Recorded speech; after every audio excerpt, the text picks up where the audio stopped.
광주 지역의 한 새마을금고에서 이해하지 못할 일이 벌어졌습니다. 새마을금고는 조합원들에게 예금과 대출 업무를 하는 엄연한 금융기관이죠. 그런데 광주의 이 한 새마을금고가 특정 건설사에게 줄 목적으로 개인에게 돈을 빌렸다가 이 건설사가 부도가 나자 아직까지 갚지 않고 있습니다. 그런데 이 새마을금고에 이상한 일은 또 있습니다. 같은 건설사를 위해서 무리하게 빚 보증을 섰다가 역시 부도가 나자 손해를 떠안기도 했는데요. 어떤 일이 있었는지 양창희 기자가 보도합니다.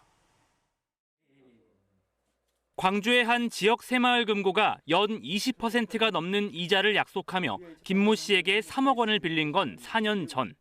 금고는 이를 포함해 김 씨에게 4차례에 걸쳐 12억 5천만 원을 빌렸습니다.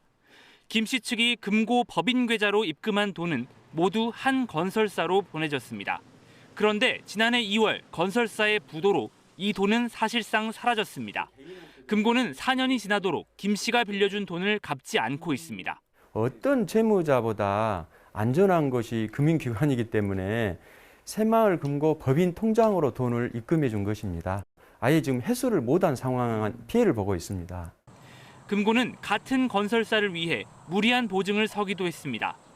해당 건설사가 맡은 요양병원 공사비를 약속한 것보다 미리 주기 위해서 시행사의 빚 5억 원에 대해 보증을 해준 겁니다. 하지만 이미 대출이 여러 건 연체됐던 건설사는 공사를 반도 못 끝내고 부도났습니다. 큰 손해를 본 시행사는 금고에 보증을 이행하라고 요구했지만 돈을 받지 못했습니다. 특정 업체를 도와주기 위해서 이 행위를 이제 그 계약서를 작성을 하고 새마을금고에서 지급 보증을 해준 것이죠. 법원은 두 사건과 관련한 민사소송 1심에서 새마을금고가 이사회 의결 없이 개인에게 돈을 빌리고 지급 보증을 한 행위가 규정 위반이라고 밝혔습니다.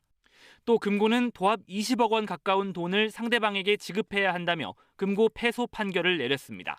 특정 건설사를 위해 금고가 사채를 빌리고 보증까지 하다 거액의 손해를 떠안은 상황. 금고 측은 두 사건 모두 전직 임원이 독단적으로 저지른 것으로 해당 임원을 고소했고 민사소송도 항소한 상태라며 금고가 책임질 일은 아니라고 맞서고 있습니다. 새마을금고 중앙회는 관련 민형사 소송의 결과를 보고 해당 금고에 대한 감사 등을 검토할 계획이라고 밝혔습니다. KBS 뉴스 양창희입니다.